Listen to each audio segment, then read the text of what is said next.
Ngayon talakayin natin itong panibagong namumong sama ng panahon na posibleng sumunod sa bagyong Karina.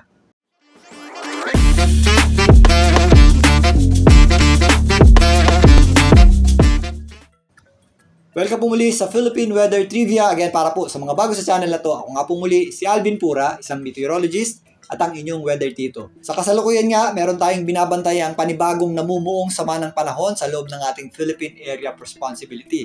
Ito po ay isang low pressure area sa loob ng PAR, nandito po sa eastern section ng Mindanao. Yan po ay nasa higit 1,000 kilometers pa ang layo. Mas malapit pa po yan sa ating boundary line kaysa po sa ating landmass o kalupaan. So wala pa po yang anumang direktang epekto sa anumang bahagi ng ating bansa. Ito po ay nandito sa ibabang kanto ng ating Philippine Area of Responsibility, pero in the next few days, yan po ay posibleng kumilos pa northwestward papalapit dito sa eastern section ng Visayas. So narito po ang ensemble forecast track ng GFS para sa ating binabantayang namumong sama ng panahon. Ito po ay designated na ng JTWC ng US as 95W Invest. Base dito at ayon din sa pag-asa, sa loob ng 24 hours, mababa pa ang tsansa nitong maging isang ganap na bagyo. Pero ito nga ay posibleng kumilos, pahilagang kanluran papalapit dito sa eastern section ng Visayas at babaybayin po niyan itong eastern section ng ating bansa dito po sa may Philippine Sea. Habang binabaybay po niyan itong Philippine Sea, bahagya pong tataas yung possibility niyan maging isang ganap na bagyo. Ganun pa man, base dito, hindi pa po natin ito nakikitang maging singlakas ng Super Typhoon Karina.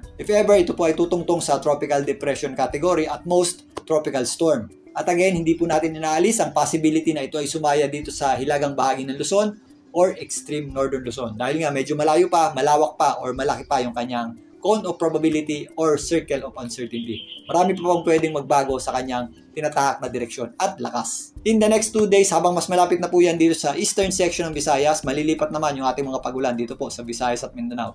Yung kanyang trough or extension, pwede na po yan magdala ng mga scattered o kalat-kalat na pagulan sa eastern Visayas at eastern section ng Mindanao, particularly dito sa may rehiyon ng Caraga. At habang umaakyat pa po yan dito sa eastern section ng Luzon, hihila din po ito o magpapalakas ng ating habagat or southwest monsoon sa susunod na linggo. Sa ngayon nga, hindi pa rin natin nakikita maging singlakas nitong nakarang habagat ang pagpapalakas o pag-enhance nito sa ating habagat o southwest monsoon. Ganun pa man, kailangan pa rin po natin paghandaan ang mga posibleng pag-ulan dulot ng habagat sa susunod na linggo dahil dito sa ating binabantayang panibagong sama ng panahon.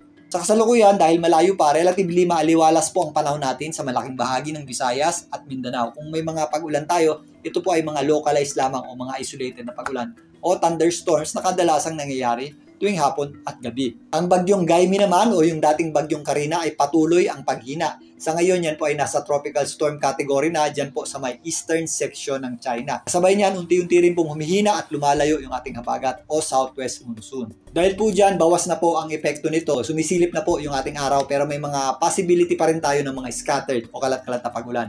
Dito po sa area ng Mimaropa, kasama na po dyan itong malaking bahagi ng Calabarzon, maging dito sa Metro Manila. Ganun din po ang ating aasahang panahon sa malaking bahagi ng Central Luzon pero meron pa rin tayo mga moderate to heavy rains na inaasahan dito sa may area ng Zambales at Bataan. Base rin dito sa ating satellite image, may mga makakapal na ulap at posibleng moderate to heavy rains pa rin tayo dito po sa mga areas ng Ilocos, La Union, kasama na po dyan ang kabundukan ng Benguet. Samantalang may mga posibleng scattered o kalat-kalat na pagulan din tayong aasahan dito po sa mga kabundukan ng Cordillera. So kasabay nga ng tuluyang pag-alis at paghina ng dating bagyong Karina at paghina din ng ating habagat or southwest monsoon, meron tayong binabantayang panibagong sama ng panahon na posibleng magpalakas ulit o mag-enhance ng habagat sa susunod na linggo. Again, malayo pa at mahinang system pa lamang po ito at marami pa pong posibleng magbago. Ito pa ibabantayan natin sa mga susunod na araw at mas maiging handa tayo sa mga posibleng epekto nito sa ating bansa.